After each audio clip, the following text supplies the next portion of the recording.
अस्सलाम वालेकुम दोस्तों, मैं पाकिस्तान में देख रहा हूं बहुत से लोग इस चीज को डिस्कस कर रहे हैं कि एक भारतीय कप्तान जिसने 56 में से 42 वनडे मैच जितवाए, जिसने 2 एशिया कप जितवाए, एक चैंपियंस ट्रॉफी जितवाई, वनडे वर्ल्ड कप का फाइनल खिलवाया, टी20 वर्ल्ड कप जितवाया, उसको निकाल दिया कप्तानी से और एक 26 साल के शुभमन गिल को ला खड़ा कर दिया कि अब ये टीम इंडिया का कप्तान होगा।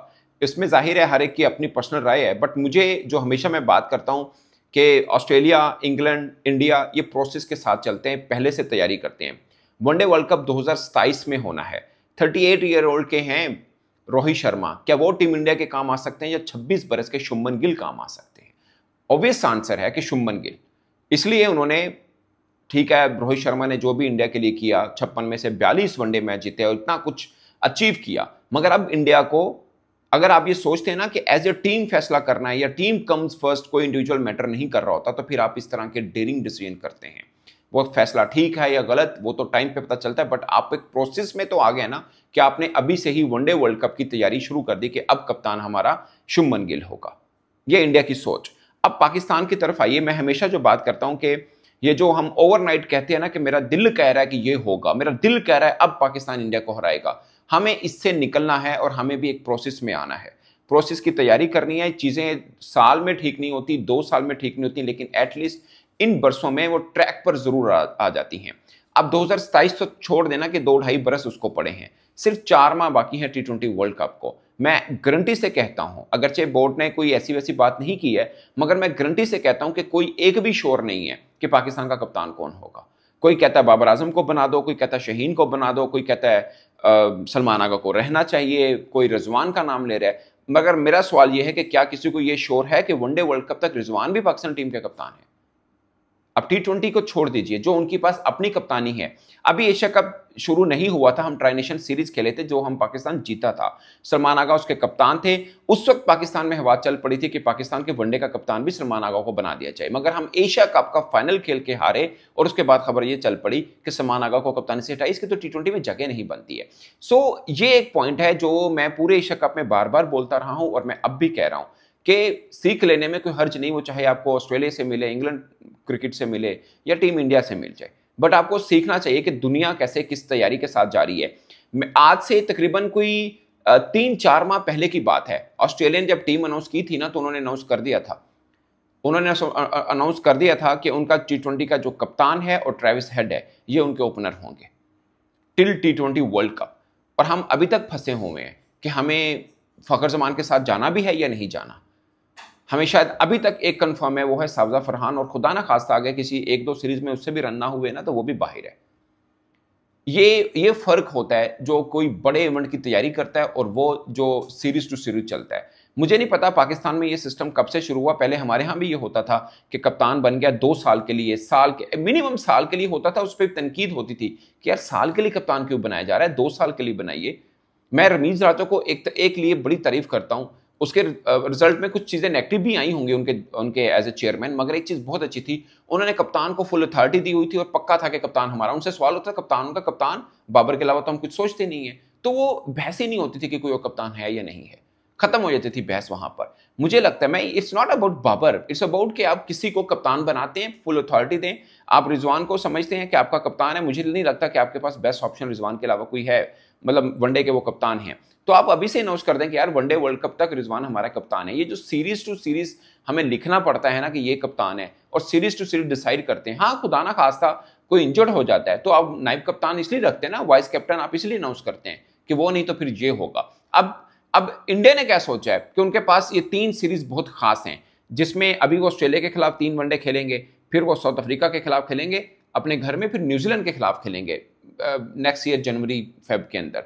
सो ये 9 मैचेस के अंदर वो ये भी डिसाइड कर लेंगे कि विराट कोहली और रोहित शर्मा के साथ आगे वनडे वर्ल्ड कप में भी जाना है या नहीं जाना। और इस टाइम के बीच में उन्होंने ये भी कहा है कि इनको डोमेस्टिक खेलनी है, क्योंकि ये एक फॉर्मेट की क्रिकेट खेल रहे हैं वनडे की, बाकी ये फॉर्मेट नहीं खेल रहे हैं, तो उनके पास क्रिकेट कम है। अब वनडे कम खेला जा रहा है तो कम ही होगी ना, तो उनको तैयारी रखनी है, अपनी क्रिकेट के साथ इन रखना है, तो फिर उन्हें अपने डोमेस्टिक के साथ अटैच रहना पड़ेगा। सो आप डिसाइड करते हैं, कोई हीरोइज्म नहीं है, हीरोइज्म है ऑफ कोर्स, बट उसके ऊपर फैसले मुतासिर नहीं होते। वो फैसला जो श्रेयस अय्यर के ऊपर उतरना है वो रोहित शर्मा के ऊपर भी आएगा। वो फैसला जो ईशान किशन के ऊपर है वो रोहित शर्मा के ऊपर भी और विराट कोहली के ऊपर भी है कि इनको भी डोमेस्टिक खेलनी पड़ेगी अगर टीम के साथ अटैच रहना है तो। और फिर मुझे ये मेरी असेसमेंट है कि अगले 9 वनडे मैचेस के अंदर वो डिसाइड कर लेंगे कि वो आगे वनडे वर्ल्ड कप का हिस्सा भी रहेंगे या नहीं रहेंगे, ज्यादा दूर तक नहीं लेके जाएंगे। मगर कप्तान उन्होंने डिसाइड कर लिया कि उनको 26 साल का शुभमन गिल चाहिए, 38 बरस का रोहित शर्मा नहीं। बावजूद इसके कि रोहित शर्मा ने उनको 2 एशिया कप जितवा दिए, वर्ल्ड चैंपियंस ट्रॉफी जितवा दी, वर्ल्ड T20 वर्ल्ड कप जितवा दिया और वनडे वर्ल्ड कप का फाइनल खिलवा दिया। 56 में से 42 विक्ट्रीज हैं, ओनली 12 जो हैं उसकी वो हार है। ये परसेंटेज है। उसके बावजूद उन्होंने डिसाइड किया कि नहीं, ये नहीं कहा कि नहीं फिटनेस पे काम करेंगे, देखेंगे यही इंशाल्लाह ताला आगे 2027। उनको पता है इंसान है ना, 38 बरस का हो गया, 41 ईयर का होगा, हो सकता है इंजरी में आ जाए, हो सकता है फार्म आउट हो जाए तो टीम के काम नहीं आ पाएगा। तो बेटर है कि हम 26 साल का लड़का बनाएं जो अगले 10 साल के लिए टीम के काम आ सके। सो ये चीज होती जो प्रोसेस है, वहां पर जब आप प्रोसेस फॉलो कर रहे होते हैं तो आपको जरूरत नहीं होती ये कहने की मेरा दिल कह रहा है कि हूं असी हरावांगे। सो दिल नहीं कहता, आपका प्रोसेस कहता है कि आप हराएंगे। ये जब तक हम अपनी सीख में नहीं लाएंगे, अगेन ये क्रिटिसिज्म मैं इस मौजूदा मैनेजमेंट पे नहीं कर रहा, इससे पहले भी, इनसे थोड़ा सा पहले भी यही होता आ रहा था कि सीरीज टू शुरू कप्तान चलना है ये, लेकिन उनके पास टाइम नहीं था। ये 2 नजम सेठी साहब का और जका साहब का जो आखिरी 2 टाइम पीरियड गुजरे हैं 4-4 6-6 माह के, उनके पास टाइम पीरियड नहीं था। इनके पास टाइम पीरियड है and he is the strongest chairman of Pakistan cricket board history. तो इनके ये मसला तो नहीं है ना कि ये खुद हैं या नहीं है, ये तो है ना, मतलब चेयरमैन है जब तक इनका टाइम पीरियड है, ये जब तक शायद वो खुद चाहें तो। बट आपको कैप्टन तो अनाउंस करना है। आपके पास ये WTC का साइकिल है, हमें जब टीम अनाउंस की तो 2-3 दिन पहले हमें अनाउंस किया कि कप्तान हमारा शान मसूदी है और इसी के साथ हम कॉन्फिडेंस हैं। बट मुझे लगता है ये पहले से, अब WTC का साइकिल में आपका सबसे टफेस्ट सीरीज कौन सी है? इंग्लैंड की, और इंग्लैंड में सबसे ज्यादा खेलने का तजर्बा किसके पास है? शान मसूद के पास। तो आप वैसे ही अनाउंस कर दें कि ये वर्ल्ड टेस्ट चैंपियनशिप का जो ये साइकिल है इसमें शान मसूद हमारा कप्तान होगा, खत्म, बहस ही खत्म। अब वो बीच में रन होते या नहीं होते ये आपको देखना है, नहीं भी होते तब भी वही कप्तान है, क्योंकि आपने एक थिंक टैंक बैठाए, एक सोचो विचार के उसके बाद कप्तान अनाउंस किया। ये पूरा साइकिल हो जाएगा, उसके बाद फिर आप 2 साल का टाइम पीरियड आप इस बीच में नायब कप्तान किसी ऐसो को बनाएं जो आपको लगता है कि आगे आके वो आपकी टेस्ट टीम की कप्तानी संभाल सकते हैं। मुझे लगता है कि इसके लिए बेस्ट ऑप्शन सलमान आगा हैं, क्योंकि वो थोड़ा लंबा भी खेल सकते हैं और वो टेस्ट में अच्छा परफॉर्म भी कर रहे हैं। बट हमने शायद साउथ शकील को बना रखा हुआ है। अब साउथ शकील का ये है कि सीना कंट्री के अंदर वो स्ट्रगल करते हैं एज ए बैटर। ये खुद जो पाकिस्तान टीम के सिलेक्टर हैं वो भी ये बात करते हैं कि वहाँ बाउंस पड़ता है तो वहाँ पे प्रॉब्लम होता है। But again he is a wonderful batter, मैं वैसे एक बात कर रहा हूँ। सो आपको वो भी देखना है। अब वनडे में क्या है, आपके पास सलमान आगा नायब कप्तान की अगर ऑप्शन है, रिजवान आपके पास कप्तान की है, तो वर्ल्ड कप 2027 तक आप अनाउंस कर दें कि यही हमारे कप्तान होंगे, यही मामले को हम आगे लेके जाएंगे।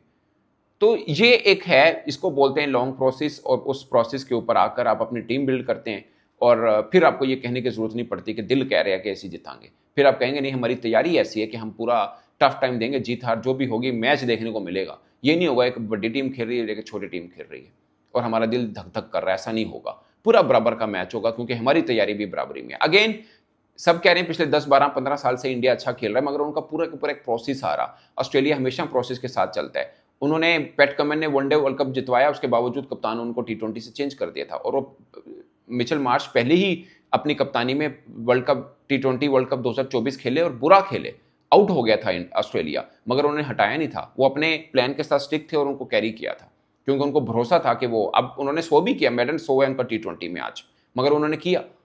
सो आप अपने फैसले पे, सबसे पहले आपको अपने फैसले पर खुद एतमाद करना है। आप थिंक टैंक बैठाते हैं, आपके जो भी क्रिकेट थिंक टैंक है वो बताते हैं कि नहीं इस लड़के में एबिलिटी है, वो कप्तानी कर सकता है, इस लड़के में एबिलिटी है कि ये आपको वनडे वर्ल्ड कप 2027, कोई भी आपको लगता है कि वनडे वर्ल्ड कप 2027 तक टीम को अच्छा लीड कर सकता है, इस बीच में वो उसकी परफॉर्मेंस भी सही रह सकती है, तो फिर आपको उस फैसले पे खड़ा होना है। अगर वो फैसला गलत होता है तो पहले आप गलत होते हैं, बाद में वो खिलाड़ी गलत होता है। बट आई होप कि हमारे यहाँ भी ये चीज चल रही है ना, सीरीज टू सीरीज कप्तानी वाली, ये हटेगी। क्योंकि एक कप्तान को पता हो कि मैं वनडे वर्ल्ड कप 2027 तक कप्तान हूं, वो सिर्फ कप्तानी आपकी स्टेबिलिटी नहीं आएगी, वो टीम को भी बिल्ड करेगा कि मैं इस टीम को कैरी करना है, मुझे ये 20 लड़के चाहिए या ये 25 लड़के चाहिए, इसके गिर्द ही मैंने टीम के साथ रहना है। तो वो अपनी टीम बिल्ड करके अपने माइंड के साथ सिलेक्शन कमेटी में भी अपनी राय दे पाएगा और अपनी टीम को बना के रखेगा, और खिलाड़ी को भी पता होगा कि ये अब हमारा कप्तान है 2027 तक, ते इंदे नाल as a good teammate बनकर चलना है। आई गेस के दोस्तों ये एक सीख है, आई होप कि पाकिस्तान क्रिकेट बोर्ड भी और दूसरा खिलाड़ियों के लिए भी, कि भाई आप जितने मर्जी बड़े कद के हैं, आप जब टीम के साथ नहीं हैं तो आपको डोमेस्टिक क्रिकेट में खेलना है, जिससे डोमेस्टिक क्रिकेट मजबूत होगी और वो नए लड़के जो आपके साथ खेल रहे होंगे उनको फायदा होगा। आपको तो होगा बट उन लड़कों को भी फायदा होगा जो बाबर आजम को बॉल कर रहे होंगे, जो शहीन अफरीदी को खेल रहे होंगे। अब हारिस रऊफ के कितने फर्स्ट क्लास मैचेस आप खुद देख लीजिए, इसका जवाब आपको मिल जाएगा। इस पर दोस्तों आप अपनी राय कमेंट के सूत्र में जरूर आएगा। मेरी तरफ से इतना ही, इजाजत दीजिए, अल्लाह हाफिज।